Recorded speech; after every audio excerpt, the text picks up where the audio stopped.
Boa tarde, meus queridos opressores, bem-vindos a um almoço com a Belinha Opressora, né? Porque eu nunca faço live na hora do almoço, mas hoje o convidado, né, especial, e ele falou: vou aí almoçar na sua casa. Eu falei: venha, né? Boa tarde, Rodrigo. Olha, é um prazer enorme, e eu, como falei para você em off, hoje você está realizando um sonho de uma pessoa, então você está fazendo uma boa atitude hoje, um bom ato. Ah, que isso. Boa tarde, Belinha. Boa tarde. Olha, prazer enorme você estar aqui. Eu prometi que a live vai ser bem curtinha, então eu já vou chegando nas perguntas, tá bom? Vamos nessa. Vamos lá. Qual que é a verdadeira, quer dizer, acho que a verdadeira a gente nunca vai saber, né? Mas qual é a origem dessa guerra da Ucrânia, Rodrigo? É difícil, né, responder isso. Eu acho que o Putin tem pretensões imperialistas. Ele quer resgatar a grandeza da mãe Rússia dos tempos do Império Soviético, né? Ele já deixou isso claro em várias ocasiões, inclusive considerando a queda do Império Soviético uma desgraça geopolítica. Então, ele viu a OTAN se aproximando, ele viu ali o jogo dos globalistas ocidentais, né? O que, obviamente, não o exime de responsabilidade ou de culpa por esse fenômeno que estamos vendo, né? Ele é o culpado porque ele é um invasor. Mas ele viu provocações e aproximações do lado ocidental, né? E ele não ia permitir uma coisa dessas. Ele quer retomar aquele território todo e falar grosso na mesa de negociações, né? A Rússia é um país, do ponto de vista econômico, hoje em dia muito fragilizado. O PIB da Rússia hoje é do tamanho quase da Flórida, aqui onde eu estou. Então não tem essa expressividade. Então ele tem o quê? Ele tem 6 mil ogivas nucleares e ele quer falar grosso com isso. Então ele foi ali, deu vários sinais de que ia fazer isso, e aí vem o principal ponto, talvez, Belinha. Eu acho que ele farejou fraqueza do lado ocidental e continua farejando, né? É por isso que eu tenho sido pessimista nas minhas análises, desde o começo da guerra, em relação a qualquer saída diplomática rápida. Eu acho que o Putin antes vai intensificar os ataques, como tem acontecido, inclusive a civis, e com possibilidade de uso de arma química ou arma nuclear tática, porque ele já percebeu que, do outro lado, existe uma linha traçada ali em várias declarações do Biden, de qualquer liderança ocidental, da OTAN, dizendo que não quer, em hipótese alguma, provocar um conflito mundial e nada que fosse provocação percebida assim pelo Kremlin, né, para entrada direta no conflito. Então ele está jogando com essas cartas na mesa. Ele sabe que a Ucrânia está lançada à própria sorte, à exceção de ajuda antiaérea, porque não estão mandando caças pela Polônia, como quer o próprio Zelensky, nada disso. Então ele percebeu, ele falou, tá bom, então o Ocidente dali não passa, lançou a Ucrânia à própria sorte, à exceção de material de defesa, e ele também não esperava esse grau de resistência. Então, ele, para forçar uma capitulação, uma desistência do lado do Zelensky, ele vai intensificar esses ataques a civis nos próximos dias ou semanas. Então, eu tenho péssima perspectiva em relação a esse conflito.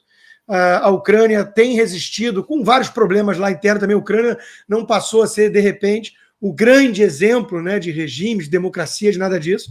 Tem lá aquela turma lá do Batalhão Azov, que é meio esquisita mesmo e tudo, mas está resistindo. Não dá para negar que fez uma escolha em relação a ser Ocidente, a ser Europa, e está defendendo, né, com unhas e dentes e alguma ajuda antiaérea do Ocidente, está resistindo bravamente, mas vai pagar um custo muito... O povo, muito alto. Né? O povo vai pagar, né?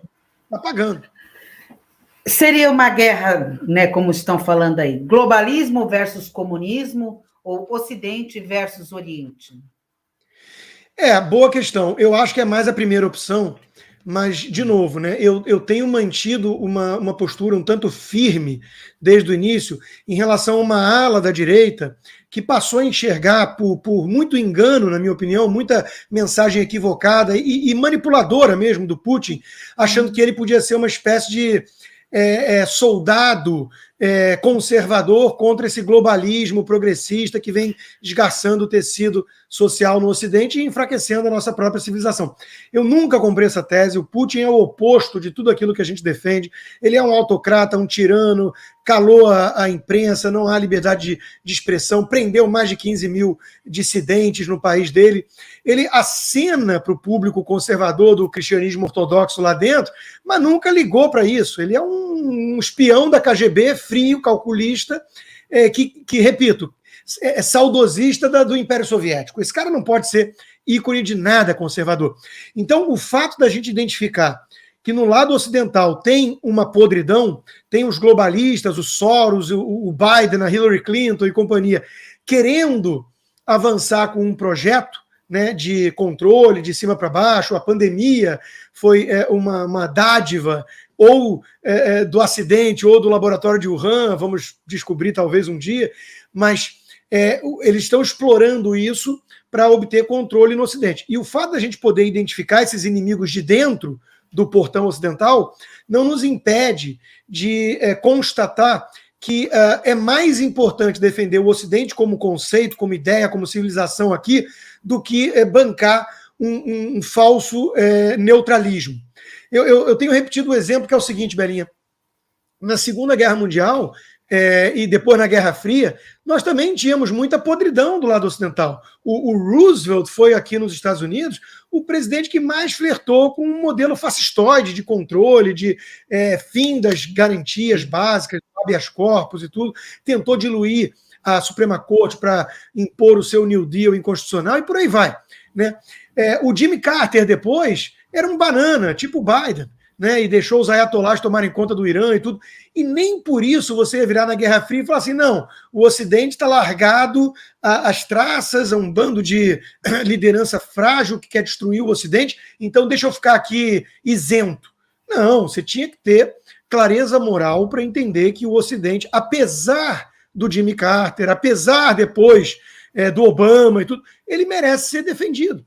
Inclusive, nós temos os instrumentos, as instituições e a cultura da liberdade capazes de justamente tentar expurgar esses globalistas para resgatar o Ocidente. Depois do Jimmy Carter veio o Reagan, né? Depois dos trabalhistas socialistas na Inglaterra veio a Margaret Thatcher. Então, nós temos as condições de lutar contra esses globalistas de dentro do Ocidente. Mas o Ocidente tem vários pilares, várias instituições e essa cultura que merecem ser preservadas. E do outro lado temos o quê? Um espião soviético, autocrata, tirano, querendo resgatar essa grandeza do Império Soviético. Não, tem que ter lado nessa guerra. Tá certo. Você até antecipou uma pergunta que eu ia te fazer, se o Putin é conservador, porque tem um povo doido aí que está chamando ele de conservador, né? Não é. Eu entendo até o presidente Bolsonaro. Os pilares. O que ele quer conservar? Veja, tem um vídeo do Putin que viralizou, que é um vídeo muito interessante, onde ele fala para militares russos, né, contra essa cultura toda woke. Né? Hoje mesmo eu publiquei um texto na Gazeta sobre um evento em Yale, quer dizer, a Faculdade de Direito de Yale, onde o ministro Barroso tem o seu LLM lá, sua pós-graduação, e a turma, ou turba, como eu chamei woke, impediu um debate plural, com dois lados, uma conservadora e uma progressista. Quer dizer, se a Faculdade de Direito de Yale não pode mais promover um debate, que esperança nós vamos ter para os pilares da civilização ocidental? Mas veja, isso é muito diferente, né, do Putin. Achar que o Putin, porque faz um ou outro discurso meio de resgate da masculinidade, coisas assim, né, ele vai ser um ícone da defesa desses valores contra a turma woke. Não, eu repito, Belinha, o Putin representa o oposto de tudo que um conservador ocidental defende. Né? Pensa num conservador britânico, pensa num Roger Scruton da vida, ou num Churchill, que seja. Né? O Putin é o oposto de uma figura assim. Eu não sei de onde tiraram essa ideia, inclusive, mas enfim. E o Zelensky, é herói ou vilão? O Zelensky é uma figura, obviamente, como quase sempre na história, né? É uma figura ambígua. O próprio Churchill, quando a gente vai estudar um pouco mais da vida dele, a gente percebe que até aquela ocasião que lhe deu a oportunidade de ser um herói, ele era tido como um fanfarrão por pessoas do próprio partido. Ele era vira-casaca, ele foi dos Whigs, depois ele foi para os conservadores, os Tories, não sei o quê. Ninguém levava muito ele a sério. Né? Então, assim, a ocasião deu a ele a oportunidade de entrar para a história como talvez um dos maiores heróis ocidentais. Né? Então, o Zelensky era o quê? Um comediante que acabou levando a sério a brincadeira e virou presidente. Né? Ele não é um grande estadista, até aqui ele não fez nada que fosse muito merecedor, né, de um reconhecimento desse tipo, mas nessa ocasião que a história o colocou, ele está reagindo de uma forma heróica, não dá para negar. Ele podia ter aceitado rendição, ele podia ter aceitado fuga, refugiar em algum lugar aí, ele está colocando a vida dele, dos familiares e de uma boa parte da população em perigo, né, para lutar pelos valores certos. Quer dizer, as narrativas que ele está usando vão todas nessa linha. Os discursos que ele fez para o Congresso americano, para a turma europeia, mencionando Martin Luther King, mencionando liberdade, mencionando a Constituição americana e por aí vai. Então, ele está sinalizando que ele quer ser ali um defensor desses valores, desse conceito de Europa, de Ocidente. Né?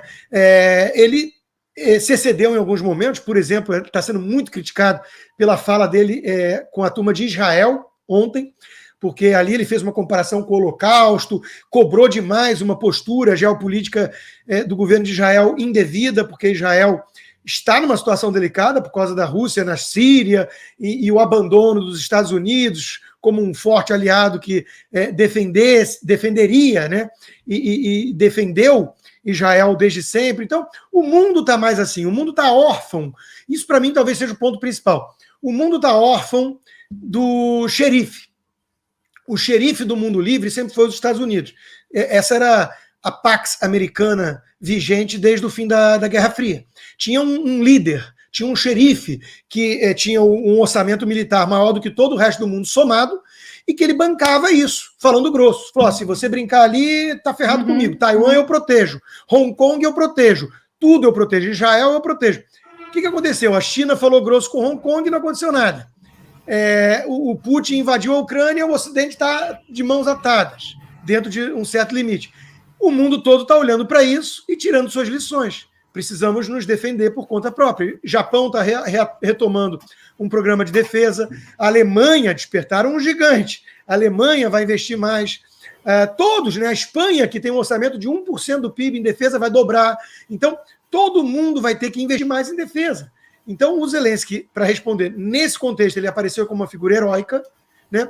Só que o mundo todo entendeu que quando o líder, o xerife do mundo livre, fala manso, se mostra frágil, né? Os inimigos da liberdade ficam mais ousados, avançam.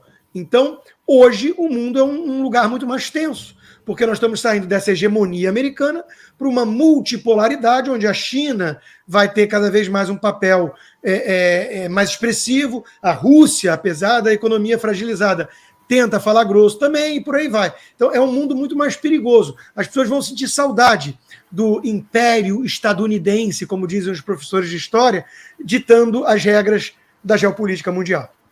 Concordo. E a OTAN? E a postura da OTAN? O que você acha? Então, eu estava vendo uma entrevista com uma liderança lá da OTAN aqui nos Estados Unidos e o jornalista fez uma pergunta muito direta, né? Falando assim, vem cá, se o Putin começar a usar arma química contra civil, até onde vocês vão ficar apenas olhando? E a resposta foi uma coisa um tanto constrangedora, porque mostrou exatamente esse impasse. É um impasse, ninguém nega, porque todo mundo morre de medo da escalada desse troço para uma terceira guerra mundial com uma potência nuclear. Só que ele exalou essa fraqueza na resposta. Ele disse assim, infelizmente nós temos que tomar muito cuidado para não provocar e não virar uma coisa maior do que um conflito da Ucrânia. Então, de novo, lava as mãos. Né? A OTAN está deixando muito claro que a Ucrânia não será defendida de fato pela OTAN. e o recado está sendo ouvido pela Polônia, pelos países membros da OTAN. Claro que existe uma diferença, tem lá o parágrafo 5º, se a Polônia for atingida, né, aí, teoricamente, a OTAN é obrigada a entrar no conflito. Justamente porque todo mundo morre de medo disso, todo mundo está cheio de dedos, está pisando em ovo, né? E qual o problema disso? De novo, os inimigos percebem. A diplomacia, para funcionar, Belinha, precisa ter a ameaça crível do uso da violência. Isso é Clausewitz, isso é qualquer bom senso. Né? A política, a guerra é a continuação da política quando os meios políticos falharam. Então, você, para garantir que a palavra vai ter o poder de dissuadir, né? Ou seja, para evitar a guerra, você precisa ter uma ameaça crível de uso de violência. Funciona assim no âmbito individual, com um bandido, com um vizinho ameaçador, e funciona assim entre nações. O que aconteceu no mundo é exatamente isso, o poder de dissuasão, de deterrence, né, de impedir a tomada de decisão do Putin, isso é que falhou. E nós temos que olhar para onde escorregamos e não onde caímos. Onde caímos nós já sabemos, num baita impasse, porque a OTAN está cheia de medo de fazer qualquer coisa que seja percebida pelo Kremlin como uma entrada direta no conflito. Então, hoje todo mundo sabe disso, inclusive o Putin, e ele reage de acordo. Agora, por que chegamos aqui? Porque o Ocidente não mostrou ameaça crível de exposição real de ir para o conflito com a Rússia se necessário. E isso é que está falhando. Quer dizer, é por isso que eu acho que o Putin deve adorar o fato do Biden ter vencido e não ter mais o Trump lá. Porque o Trump era o famoso malucão, né, que todo mundo tinha uma certa dúvida. Pô, esse cara é capaz de entrar num conflito com a Rússia. Então, isso tem um poder dissuasório muito forte. Enquanto que o Biden, o Putin olhou e falou, pô, esse senil banana, vamos embora. Então, quando o Ocidente é fraco, os inimigos da liberdade ficam mais ousados. Você acha que o Putin vai ter coragem de avançar sobre outros territórios, tipo Lituânia, Eslovênia, Moldávia, aqueles paizinhos pequenininhos e que eram da antiga União Soviética? Eu acho que sim, eu acho que sem dúvida esses países estão morrendo de medo, né, e com razão. Eu acho que não será de imediato por um motivo muito simples. Como eu disse, o Putin esperava uma guerra mais fácil. Isso está muito claro. Já morreram, se eu não me engano, 6 generais russos.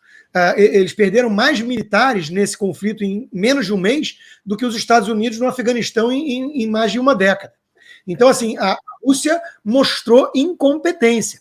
É por isso, inclusive, que eu acho que eles vão intensificar os ataques a civis. E o uso de armas, já estão mandando míssil supersônico e tudo para dar o recado.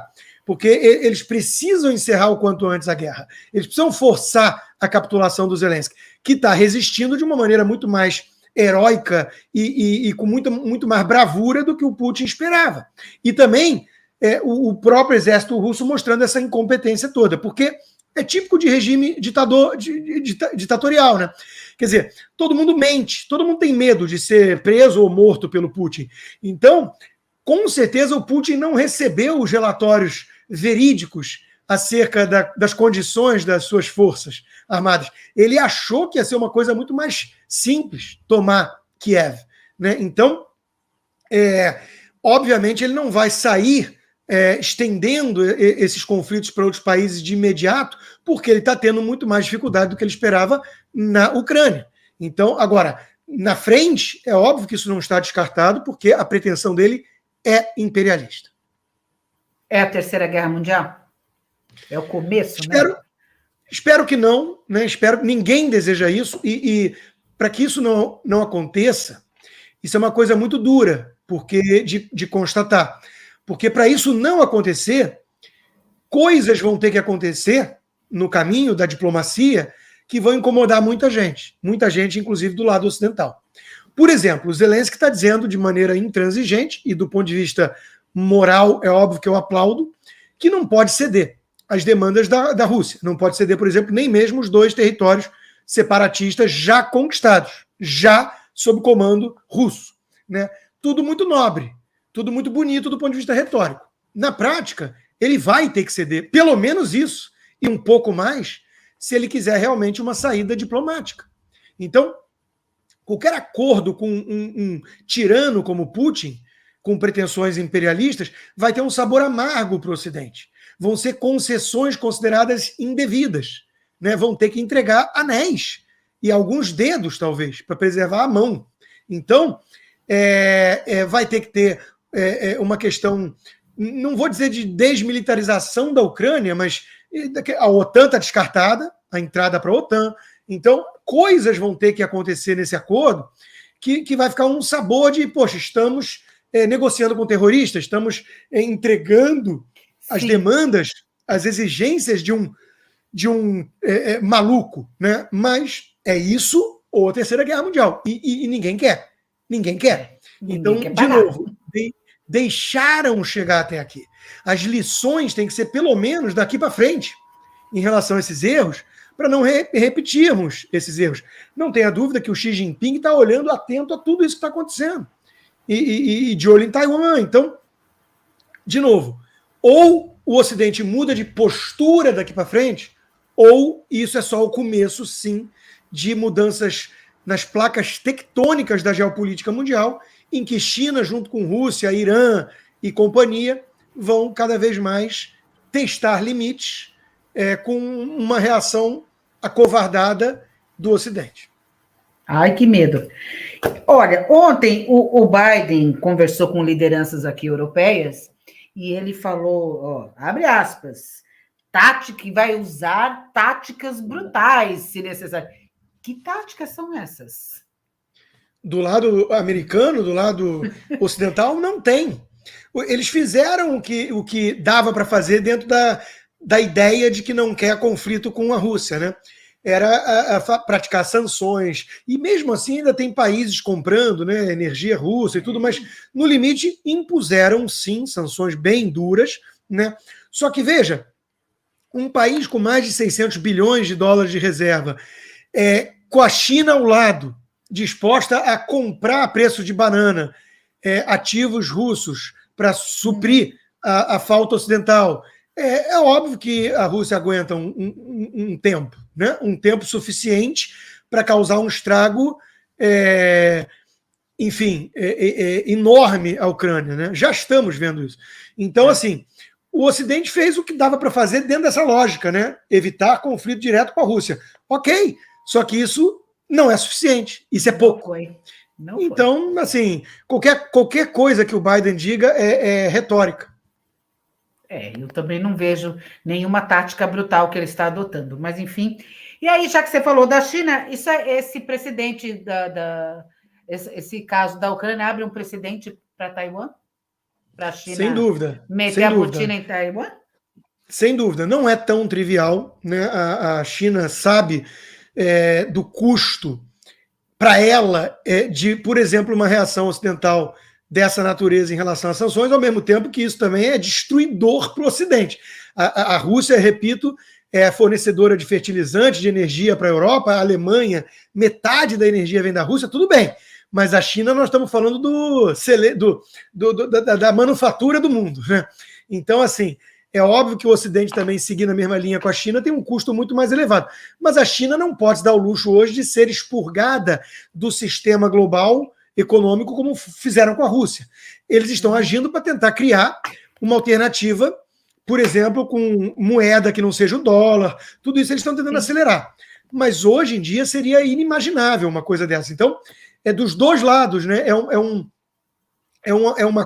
Um acordo tênue, né, tenso e uma relação difícil, onde o Xi Jinping simula a neutralidade. Ele condenou a sanção, ele se faz de imparcial, mas todo mundo sabe que ele está apoiando a Rússia e tudo, mas ao mesmo tempo ele não quer ir all-in, ele não quer ir full, né, nesse apoio russo, porque ele sabe, e o Ocidente, pelo menos isso mostrou, talvez um cálculo equivocado do Putin também, pela dependência europeia da sua energia, ele talvez esperasse que houvesse um racha dentro da OTAN, que a Europa brigasse com os Estados Unidos tudo, e o mundo ocidental, pelo menos isso merece reconhecimento, o mundo ocidental mostrou bastante união.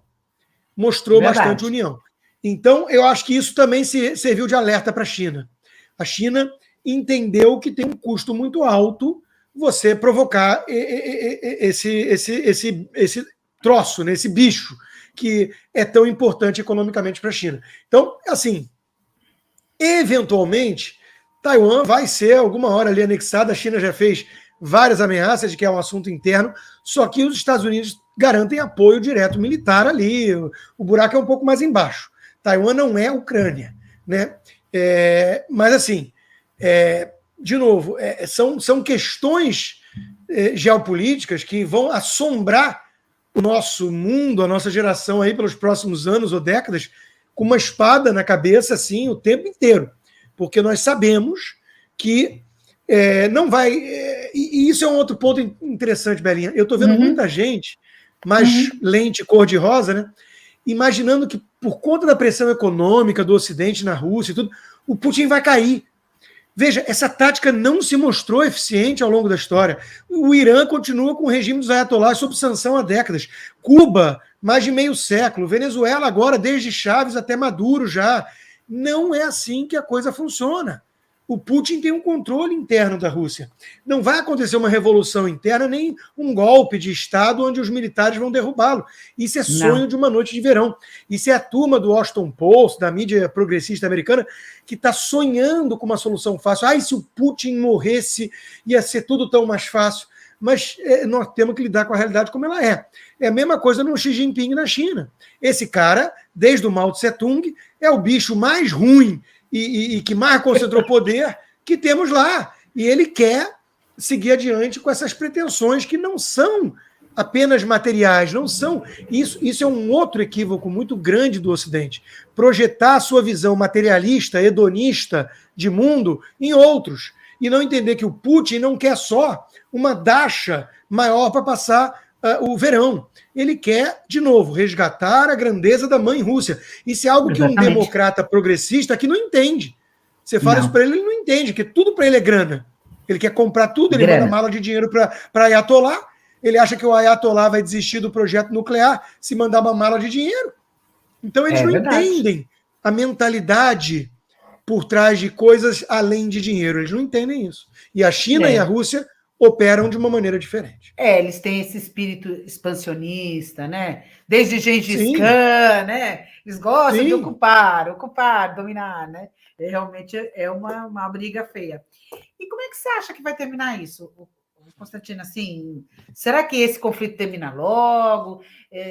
Quem que vai ceder? Ou não vai se arrastar por um tempão isso aí?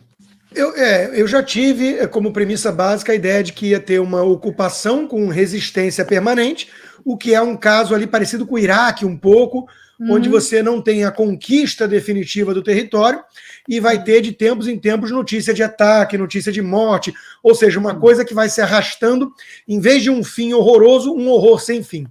Eu meio que esperava isso.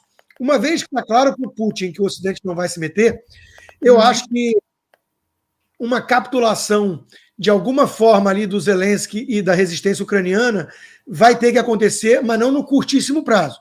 Mas alguma coisa nas próximas semanas ou meses, o grau de destruição, de estrago na Ucrânia vai ser tão grande que eles vão ter que repensar isso e entregar todos os anéis e mais alguns dedos de novo para sair dessa.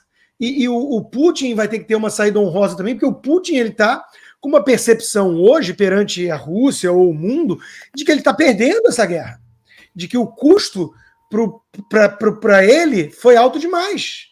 Então, assim, ele não pode recolher o time, ele não pode sair de uma forma totalmente indigna, sob a ótica dele. Sim, claro. Então, assim, isso tudo me leva a crer que ele vai intensificar e que em algum momento, depois de muita destruição e muitas perdas, a Ucrânia vai ter que capitular porque a OTAN não vai entrar. Então, é um cenário muito desolador, muito triste, muito trágico. Nós estamos falando de uma tragédia humana e a tragédia já está acontecendo. Quer dizer, não adianta a gente dourar a pílula, não adianta a gente ter o wishful thinking, né? O pensamento esperançoso positivo não vai alterar a realidade. A realidade é essa, né? O Putin vai jogar sujo, pesado, até conseguir o que ele quer. Vai desmoralizar o Ocidente. Porque ele não vai querer menos que isso para parar de... Vai desmoralizar, porque se ele usar arma química na Ucrânia, não é igual ao que ele fez na Síria, onde houve isso, e o Obama, com uma retórica muito veemente, né, disse: isso é uma linha que eu traço na areia. Se cruzar essa linha, a reação será sem precedentes. A Síria cruzou, capitaneada pelo Putin, e nada aconteceu. Então, de novo, é desmoralizante, né? Mas provavelmente é o que vai acontecer. Provavelmente. Eu adoraria estar errado nessa. Eu no começo achei que ia terminar rápido, mas agora já estou perdendo a esperança. Eu achei que o Zelensky ia... Ah, tudo bem, vai, vou parar com isso, vou me render, sei lá, mas estou achando que não é bem assim, não. Ô, Rodrigo, eu quero mudar um pouquinho só de assunto. Eu só tenho mais 2 perguntinhas para você. Então, vamos lá. Como é que foi a repercussão do bloqueio do Telegram no Brasil, aí nos Estados Unidos? Infelizmente, não ocorreu, né? Eu ainda tentei gritar em inglês num post do Twitter que teve bastante repercussão, 30 mil curtidas e tudo, sim, mas infelizmente não foi algo que chegou aqui. Como não tem chegado aqui todos os abusos que o nosso Supremo Tribunal Federal tem cometido no Brasil. É uma pena isso, né? Porque seria muito importante os que lutam por liberdade no Brasil terem esse apoio, né, americano, mas é um assunto ainda mais agora, né, em meio de guerra e tudo isso, e tantos problemas internos. Assim, a gestão Biden é tão medíocre. A guerra na Ucrânia foi um presente do Putin para o Biden. Ele agora está culpando tudo, o Putin por tudo, tudo é a guerra, né? A preço da gasolina é o Putin. Claro que tem uma parcela de verdade, mas o preço da gasolina estava disparando antes. A política energética do Biden é um lixo. A saída do Afeganistão foi uma coisa totalmente atabalhoada, para dizer o mínimo. Então, o Biden estava derretendo em termos de popularidade. Um lixo a gestão dele. Enquanto que os jornalistas, né, sonhando com a volta da normalidade, porque o Biden é alguém normal, o Trump não. Quer dizer, erram tudo porque fazem confusão entre torcida e análise. E agora eles estão preocupados com esses problemas internos. Inflação muito alta, as pessoas questionando as políticas durante a pandemia, por isso que sumiram com o Dr. Fauci aqui. Esse ano é ano eleitoral, midterm election, sim, né? Então sim, eles estão preocupados com isso. Então, assim, Brasil não está no radar. Ninguém nem viu. Não. E você acha que é pessoal essa coisa do Alexandre com o Alan? Você acha que é pessoal? Eu acho que já partiu para o pessoal, né? Também é pessoal, também. Eu tive a oportunidade de perguntar a ele o que ele achava que movia o Alexandre. Ele respondeu que é um pau mandado, que chegou onde chegou na vida sempre bajulando, puxando o saco de alguém poderoso. Então, o próprio Alan acha que ele está ali a serviço de alguém que ninguém sabe direito quem é. Isso é uma visão um pouco mais conspiratória do que aquela de que o cara está agindo com o fígado e virou uma espécie de psicopata, vai? Perseguindo todo mundo que ele odeia, os desafetos dele. Eu não sei, me parece talvez um misto. Eu acho que óbvio que existe alguma coisa de cunho muito pessoal, né, em ele querer destruir ali o Alan, proibir o cara de postar qualquer coisa, prender. Exato. Por outro lado, existe uma perseguição que tem método, que tem lógica, em ano eleitoral, que ele vai assumir o TSE. Então, assim, eles querem, porque querem derrubar o Bolsonaro, impedir a reeleição. E eles estão agindo de todas as maneiras possíveis e inconstitucionais para isso. O STF hoje é o principal partido de oposição a Bolsonaro que existe no Brasil. É uma coisa medonha do ponto de vista institucional, um negócio assustador, né? Sem precedentes, mas é o que temos. E de novo, né, dourar a pílula e fingir que não é realidade não vai mudar a realidade. É isso. Nós temos hoje no Brasil um conjunto de ministros do Supremo agindo como militantes políticos, tentando forçar a derrota de um candidato e favorecer a de outro, que por acaso é um ladrão e por acaso o ladrão que os indicou. Então, assim, é um sketch, né? É um script. Está pagando o favor que o ladrão fez para ele. Mas é um script de filme categoria B, né? Porque, meu Deus do céu, o negócio é uma chanchada, parece um filme, uma novela mexicana, assim. mas é o que está acontecendo no Brasil. Vai ganhar a framboesa de ouro. É. Ai, que horror. Rodrigo, a última pergunta. E o Oi, Guga?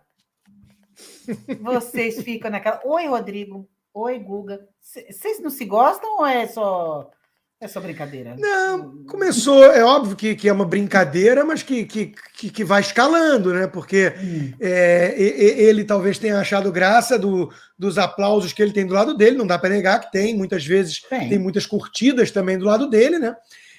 A lacração e tudo. Então, assim, o que eu penso sobre isso? O Guga é um cara que parece um cara bacana, parece aquele cara assim, parece um cara do bem, mas muitas vezes sons, né? E que quando é confrontado com as suas incoerências, em vez de fazer uma meia-culpa, em vez de assumir com dignidade ali, putz, realmente, eu errei feio nesse negócio do Biden, não, ele prefere lacrar, que é a saída dos covardes, que é assim, mas eu critico ele, já você idolatra Bolsonaro. Quer dizer, cria um espantalho, em vez de assumir ali o erro de análise dele, que é o que eu estou chamando a atenção dele. Então, virou já uma coisa que começou como uma brincadeira entre ambos e virou uma coisa que ficou tão grande nas redes sociais, né, que serve, primeiro, para entretenimento de muita gente. Segundo, de alguma maneira, para expor, do meu ponto de vista, essas incoerências, essas posturas contraditórias de uma mídia militante que se diz imparcial. Quer dizer, ele enche a boca para falar que é jornalista, que atuou em guerra, que não sei o quê, enquanto que eu fico do sofá da Flórida. Então, isso, veja a necessidade que ele tem, né, de se colocar como um jornalista sério contra alguém que opina. Só que ele não está conseguindo ir no cerne da questão. Por que a minha opinião do sofá confortável de Weston, na Flórida, acerta mais do que a análise de um grande jornalista imparcial que parece tão militante e que parece ter um lado tão escancarado? Então, minha meta, Belinha, com tudo isso, minha meta e meu objetivo é o mesmo de sempre. Nunca foi pessoal, nem com a Amanda Klein, nem com nenhum desses que dividiram bancada comigo e que eu tive tretas. Minha meta é expor a militância da mídia, o viés de esquerda da imprensa, que se vende como muito séria e muito imparcial. Eu, aliás, nunca escondi que eu tenho um lado. Eu sou um liberal com um viés conservador. Eu comecei como alguém que fazia essa militância, defendia esses valores no Instituto Liberal, em livros, e virei um jornalista. Então, eu nunca escondi. Mas eles enchem a boca para falar: eu não sou esquerdista, eu não sou nada disso, eu sou um jornalista. E tá lá o cara com a bandeirinha, com um pompom, né, torcendo para os democratas, demonizando o Bolsonaro, demonizando o Trump. Então, assim, não é análise, é torcida. E eu tô aqui para apontar o dedo e falar assim: militante torcedor. E eles ficam revoltados com isso, porque isso é uma agulha que eu levo para estourar essa bolha que eles criaram e que os pares todos alimentam, porque é uma patotinha do selo azul, ninguém solta a mão de ninguém, e eu sou uma mosca que pousou na sopa deles. Eu sou o estranho no ninho, eu sou o chato, eu sou o cara que denuncia isso. Então eles me odeiam, né? Com toda a razão, eu estou lá para estragar a festa não deles. Não tem razão não para te odiar, não. Você é um fofo, eu gosto muito. Para. Não tem razão para te odiar, não. Só porque não gosta da opinião? Eu não gosto da opinião do Guga Chakra, mas eu não odeio ele. Não, claro que não, não é para odiar. Mas não, eu digo assim, odeiam o que eu represento. Já é um pouco mais assim, porque ela é insuportável. Amanda Klein é muito sonsa, né? Ela é muito sonsa. É uma pessoa intragável, meu Deus do céu. E olha... Mas não chegou a odiar ela também. Mas eu não sei como é que ela consegue ser casada, porque deve ser um suplício. Exato. Deve ser um suplício. Mas, tudo bem, né? Mas também não odeio ela, não. Acho ela uma chata, mas ok. Olha, Rodrigo, obrigado por mim. Eu ficava conversando aqui a tarde inteira com você, servir um café, um bolo de fubá. A gente repete a dose. Minha agenda é uma loucura. Minha agenda é uma loucura. Assim que tiver um novo tema, assim... bacana, que nem esse, que é da guerra da Ucrânia. E é triste, mas é um bom tema. Eu espero poder contar com a sua presença de novo, tá bom, querido? Maravilha, Belinha. Obrigado muito obrigada. Muito obrigada mesmo, de coração. Um abraço a todos. Obrigada. Mais tarde eu vou estar lá às 18 horas no Ponto Pacificado, conversando com o Fábio Talhari. Nós vamos falar de ativismo judicial e de censura nas redes sociais. Ai, que delícia. Conto com vocês. 18 horas lá no Ponto Pacificado. Beijo. Tchau. Fui.